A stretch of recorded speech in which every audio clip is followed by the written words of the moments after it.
Olá, muito boa noite. Bem-vindos a mais uma edição do Noite Informativa.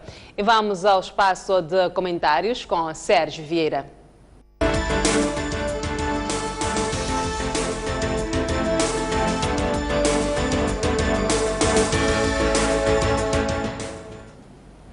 Sérgio Vieira, muito boa noite. Bem-vindo à Noite Informativa. Boa noite, Selma. Boa noite, senhores telespectadores. E como este, provavelmente, será o meu último programa deste ano, antes de meados de janeiro, a todos, de todo o coração, desejo boas festas. A si, Selma, a sua família, a equipa da Soico, do país e a todos os telespectadores. Muito obrigada. Eu sei que Sérgio Vieira quer comentar sobre aquilo que foi o massacre de Uriam e a morte do Tenente-General Pedro Gaivão e o Major Chungo. Muito obrigado. Ontem celebrou-se mais um aniversário do massacre do Uriam. E devo dizer com profunda amargura que a nossa comunicação social não mencionou que o massacre do Uriam foi dos crimes hediondos do colonialismo português. Eu não sei em que país a comunicação social se esquece de um acontecimento desta natureza. Foi organizado pela PIDE, pelo celebérrimo inspetor Sabino, que tanto ameaçou gente sem teto, incluindo os meus pais e familiares e outros, há pouco, serene e pacificamente, falecido no porto onde se encontrava. Nunca ninguém o julgou, nunca ninguém o incriminou. Bom, o massacre foi denunciado pelos padres de Burgos e pelo pai de um jornalista bem conhecido e escritor, Rodrigues dos Santos, que até escreveu um livro sobre o anjo voador. O pai encontrava-se deportado, digo bem, deportado em Tete, porque era persona non grata das autoridades coloniais fascistas, e ele e algumas freiras denunciaram o massacre de Uriam e fizeram identificação de cadáveres e tudo isso. A informação chegou a Londres. O padre Hastings escreveu para o Times of London, que é um jornal de projeção mundial e sobretudo na Grã-Bretanha, descreveu o massacre. Foi um escândalo mundial, de tal maneira que Marcelo Caetano, que se encontrava de visita oficial em Londres, no Reino Unido, estava programado ir ao Parlamento e o Parlamento recusou receber Marcelo Caetano. O Parlamento britânico recusou que Marcelo Caetano tivesse entrada lá dentro. Há uns anos atrás, apareceu em Tete um jovem oficial miliciano que estivera envolvido no massacre do Uriam, arrastado pelas circunstâncias. Veio a Tete, foi ao Uriam, ajoelhou-se e pediu perdão pela parte que ele tivera no crime. Esta foi uma semana também difícil, em que perdemos, com um intervalo de poucos dias, dois grandes camaradas da luta de libertação nacional e da construção pós-independência. O Tenente-General Adalá, que hoje foi enterrado em Messumba, na província de Niassa, sua terra natal. Ele era estudante em Messumba, criança, mas porque apresentava rebeldia em relação ao colonialismo e ao racismo. Estava na missão do Sul, uma missão anglicana. Foi expulso. As autoridades mandaram-lhe expulsar. Foi um combatente da primeira hora. Congo, na Xingueia. Foi o criador do SERECO, o Serviço de Reconhecimento, que fazia o reconhecimento das bases e das forças inimigas para permitir as nossas ações. Depois da independência, cumpriu várias tarefas. Pessoalmente, eu na época, como governador do Banco de Moçambique, porque tínhamos tomado conta da cena Sugar em que havia escandaleiras enormes, designei o Odalá para ir dirigir na cena Sugar, o que ele fez magnificamente, reconstruindo fábricas, tomando conta dos trabalhadores, acabando com o racismo. E o racismo, até era racismo entre brancos, porque havia brancos de primeira e brancos de terceira ordem, que eram os portugueses.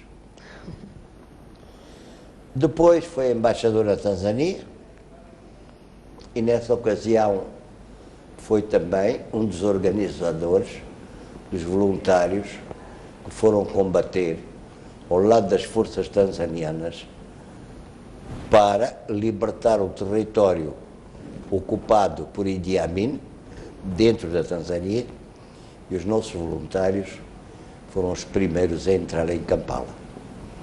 Nyerere fez questão que os nossos voluntários desfilassem à cabeça de todas as forças.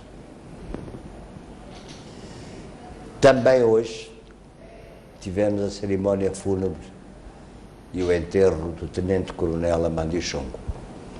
Amandio Chongo fugiu no princípio dos anos 60 daqui para se juntar à causa da libertação nacional. Fugiu via Suazilândia. Quando atravessava a África do Sul foi preso. Esteve preso um bom período, uns meses na África do Sul. Depois conseguiu sair via Botsuana, Zâmbia e chegar à Tanzânia. Esteve em Congo, na Argélia, na União Soviética, onde foi fazer o curso de artilharia e sabotagem. Era o comandante da base de artilharia de Cabo Delgado, da base provincial de artilharia de Cabo Delgado, a base Gungunhana. Derrubou Maputo. Durante a Operação No Gordon, ele e um outro camarada, o mulatinho, que ainda está vivo, felizmente, foram feridos por uma mina do inimigo e ambos perderam pernas. Foram tratados primeiro no Hospital Américo Boa Vida, da Frelimo, Tuara. O Helder Martins esteve envolvido nisso, e depois foram evacuados para o Arcispetale de Reggio Emilia, na Itália, dirigido pelo nosso bom amigo Soncini, e que, inclusivamente, lhes deu membros artificiais. Regressou, cumpriu muitas missões, incluindo do Ministério do Trabalho, e foi nosso embaixador na República Federal Alemã. Hoje fomos a enterrar o tenente-coronel Amandio Chongo. Com o Chongo, com a Dala, não estamos a enterrar a nossa história. Estamos a pedir à comunicação social, em especial, que façam valorizar a nossa história, que façam valorizar aqueles que construíram a libertação da pátria e estão a construir a independência de Moçambique. Foi a geração de 25 de setembro, eles faziam parte da geração de 25 de setembro, depois apareceu a geração do 8 de março e vão aparecer outras. Pois. Temos que ter a memória, temos que ter a valorização daquilo que se fez. Um povo sem história é como uma folha caída no chão e que o vento arrasta e qualquer um pode ocupar. Bem, um outro tema que marcou a semana foi o informe do chefe de Estado, que foi apresentado ontem, o seu primeiro informe sobre o Estado-Geral da Nação. Sérgio Vieira, o que achou deste informe? O chefe de Estado entrou no município, depositou uma coroa de flores e teve que sair, porque ia para a Assembleia da República. Quem leu a mensagem dele foi o ministro Baloi. Eu ouvi extratos da mensagem do Presidente, ou da apresentação que ele fez da Assembleia da República. Sim. Direi que, como de costume, Filipe Jacinto Nussi foi sempre extremamente humilde, sincero, refletindo com honestidade e para todos aquilo que é a situação económica Sim. em Moçambique, que é um reflexo da situação económica mundial. E que foi reafirmada ainda ontem, ao fim da tarde, numa recepção do Banco de Moçambique pelo governador Ernesto Goff. E é espetacular, devo dizer. O dólar já estava acima de 60 e hoje estava em 48 e trocos. As medidas drásticas tomadas ajudam a tentarmos recuperar aquilo que o ministro Malayane e outros denunciaram, o esvaziamento dos cofres do Estado, as pilhagens que ocorreram, as obras faraónicas que não tinham em conta as prioridades reais. Gostei daquilo que pude ler nos jornais de hoje e do que ontem pude ouvir da intervenção do presidente Filipe Jacinto Nussi, e devo dizer que, até mesmo conversas de café, com A, B, C, D, de um modo geral, toda a gente sentiu a mensagem dele. Pois. De modo geral, muitos de fato parabenizaram o informe de Filipe Nussi por ter sido honesto. O informe revela aquilo que são os problemas do país, mas o outro lado é que este informe, alguns críticos dizem que este informe não traz aquilo que são as soluções dos problemas apresentados. Posso dizer que as soluções não se improvisam. Quando tu vais ao médico, estás doente, o médico não improvisa um tratamento, faz muitas análises, faz muitos estudos e organiza o tratamento. E eu quero crer, daquilo que foi o informe que o Presidente fez na Assembleia da República, do conhecimento que eu tenho das ações do Primeiro-Ministro Carlos Agostinho, do Ministro Malayane e de outros da equipa, que está a haver uma organização de trabalho que eu considero séria, que não considero que não é improvisada, porque também nos improvisos se fazem muitas asneiras. Se eu pegar um pão e quiser engoli-lo, vou-me engasgar. Tenho que comer fatia por fatia. Uma das grandes expectativas moçambicanas é a questão da paz. Sérgio Vieira sentiu neste informe que Filipe Nussi trouxe aquilo que serão as soluções para a crise política no país? Eu penso que isso tem relacionamento com uma das perguntas que você fez, das declarações bombásticas da Renamo, que inclusive abandonou a sala porque o Presidente entrou para fazer um informe sobre a nação. Bom, tenho que perguntar quem é a Renamo. Todos os dados conhecidos mostram que foram criadas por dois grupos aqui, que foram levados para a Rodésia. O grupo do Major Oscar Cardoso, que veio a morrer em Angola como mercenário e que atravessou a fronteira porque estavam a treinar em Manica os flechas. E um outro grupo que estava com Orlando Cristina e o Jorge Jardim, que eram GEPs, de que fazia parte, entre outros, Matangaíça, Jacama, etc. Toda esta gente foi para a Rodésia. Lá estiveram, lá foram usados, presumo que lá estudaram democracia e desenvolvimento económico. Depois, quando cai o regime de Smith, e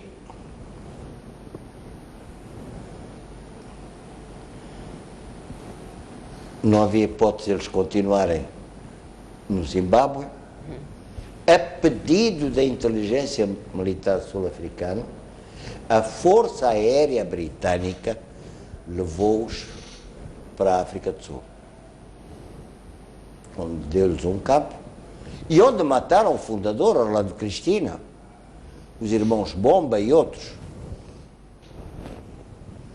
Bom,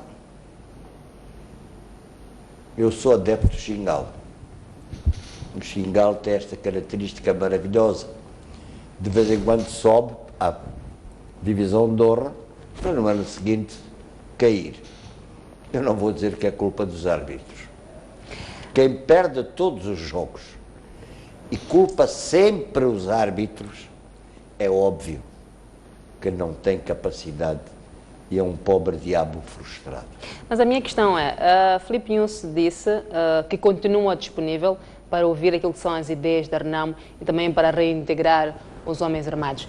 Mas Filipe Nunes já vem dizendo que está disponível. É suficiente mostrar disponibilidade para acabar com a crise política no país? Não basta dispor. Ele próprio já teve encontros com Jacama.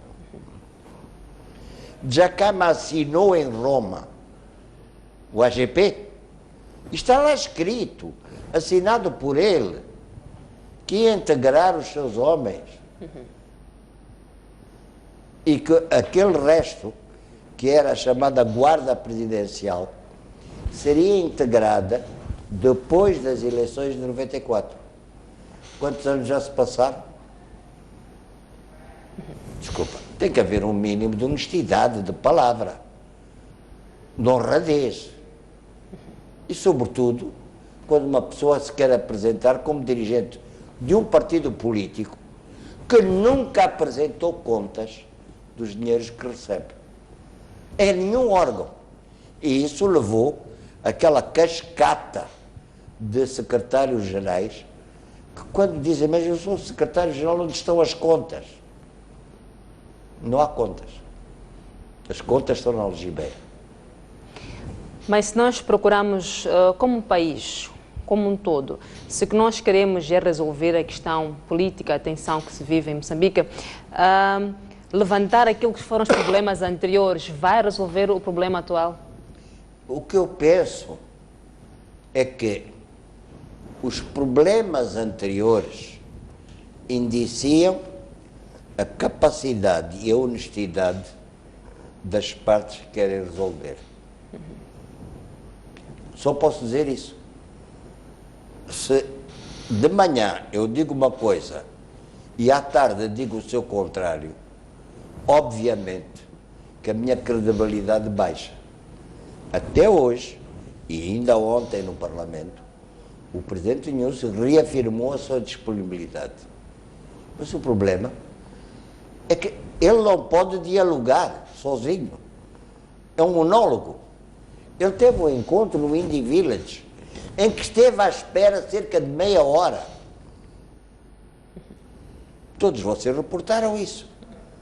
Essa falta básica de educação, como se diz na nossa terra, de quem nunca tomou chá em pequenino. Como é que tu fazes esperar o teu interlocutor, um chefe de Estado, meia hora, e pacientemente nenhum se esperou? teve encontros com Guepuza, teve encontros com Chissano. Com quem não teve encontros? Esteve aí a missão para integrar os homens. Não apresentaram meia pessoa. Bem, ainda ontem o líder de Renamo disse que se encontra em Satungira, na Gorongosa, e que se prepara para controlar 6 províncias do centro e norte de Moçambique a partir de março do próximo ano. Lhakama disse também que vai ocupar essas províncias de boa maneira, política e democraticamente. Segundo ele, não iremos disparar nenhum tiro, mas quer deixar claro que se a intervenção rápida ou forças armadas tentarem fazer brincadeira, vamos destruir. Como é que analisa estas declarações do líder da Renamo? Não é o primeiro que quis destruir Moçambique. Há muitos anos que muitos tentaram destruir Moçambique. Mesmo depois do colonialismo português. Os paizinhos da democracia, da Rhodésia de Smith, da inteligência militar sul-africana, tentaram destruir Moçambique. Declarações de falhados, basófias. Ok. Havemos de saber enfrentar. Portanto, é uma mera ameaça. Não disse que é uma mera ameaça. São basófias.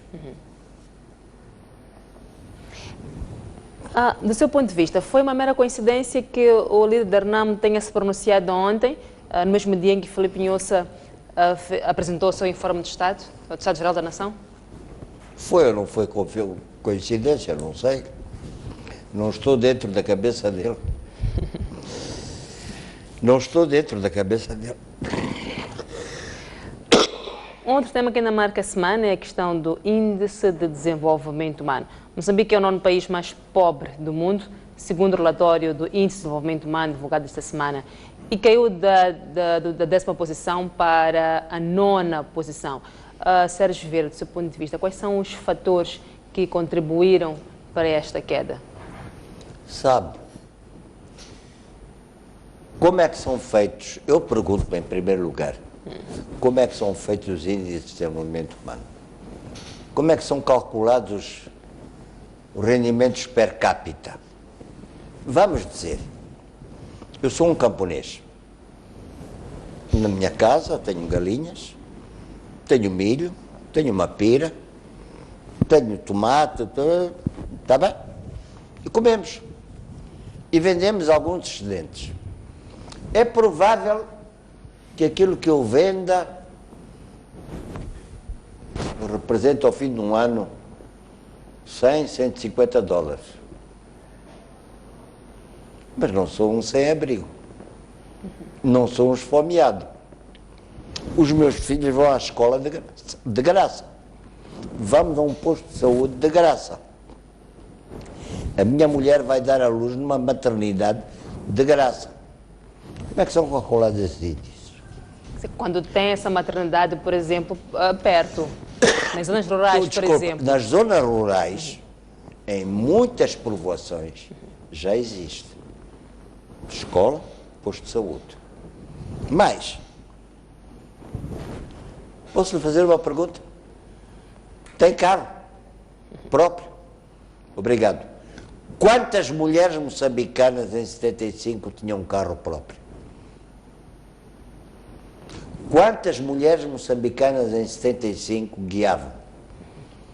Hoje, para ir de um sítio para o outro, meu Deus, que pesadelo de engarrafamentos a qualquer hora. Significa alguma coisa?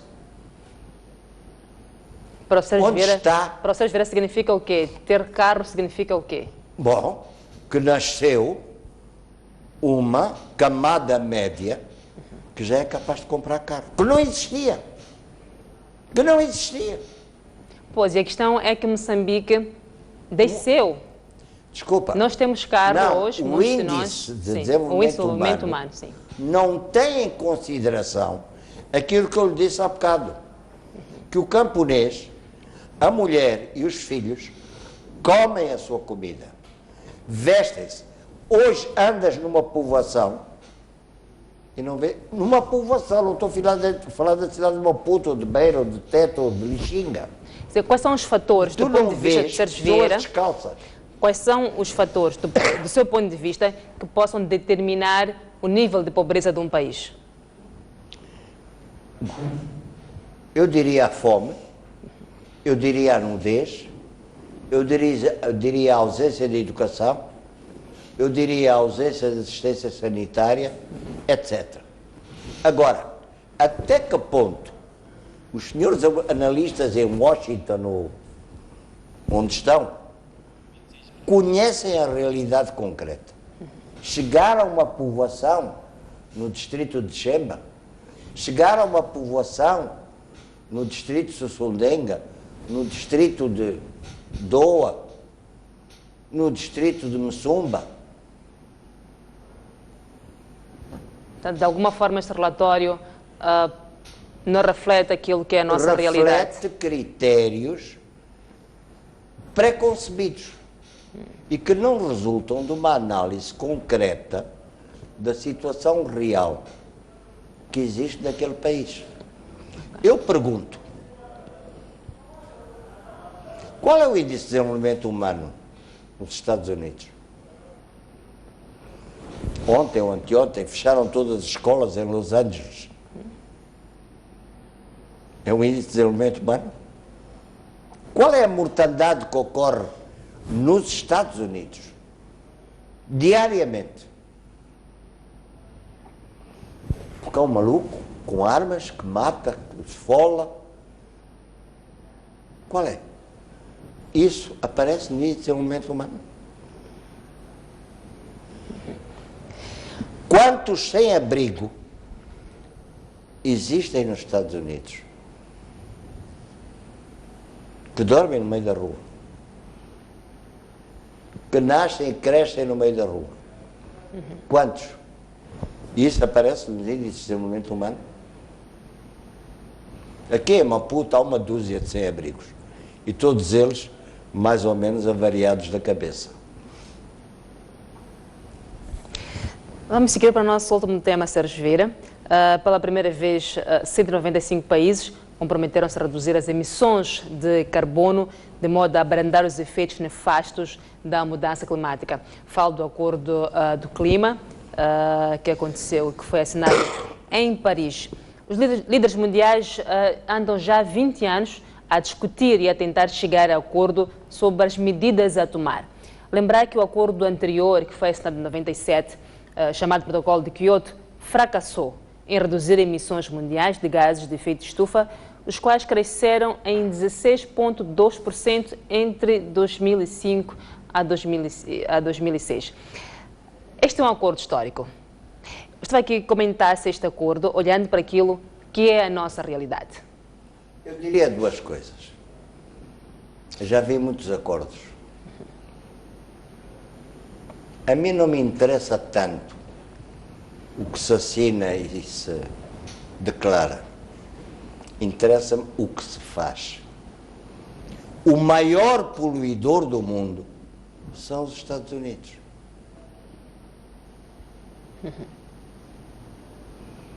O maior poluidor do mundo são os Estados Unidos. A Europa, a China, a Índia, bom, desculpa, nós não somos países poluidores. Há poluição, sim senhor. Desculpa, passaram-se as semanas o grande escândalo de uma super empresa alemã, a Volkswagen, que teve que recolher milhões de carros em que as negociatas haviam falsificado a redução da emissão de carbono e de gases tóxicos. Isso aconteceu em África? Não, aconteceu lá entre eles. Eu digo, quem anda a destruir, que paga a conta, mas aqui também temos contas para pagar. Aquele slogan que eu via, que eu protestei sempre contra ele, um líder, uma floresta, o que eu vejo na realidade é um líder e sem sacos de carvão a vender-se ao longo da estrada. Um líder e queimadas por ali, naquela zona do líder. Agora, recentemente, o ministro Celso tomou medidas drásticas sobre a exportação de madeira. Eu aplaudo o ministro Celso. Mas um líder, uma floresta, é uma vigarice. Porque nunca o líder é punido, sancionado. Não é por acaso que tu no Malawi, na Zâmbia, no Zimbábue, na África do Sul, estou a falar de países vizinhos, Sim. não encontras centenas de sacos de carvão vegetal. Não é por acaso que nesses países não aparecem queimadas. Ai do líder, ai da autoridade administrativa daquela zona em que isso acontece. É imediatamente sancionado. Há que sancionar os destruidores das nossas florestas. Sr. Vieira, muito obrigada. Nosso tempo já esgotou, foi um prazer imenso recebê-lo. Espero que também tenha ótimas festas e uma ótima noite. Obrigado, Selma, e a todos boas festas. Vamos a um breve intervalo, voltamos a seguir com mais informações.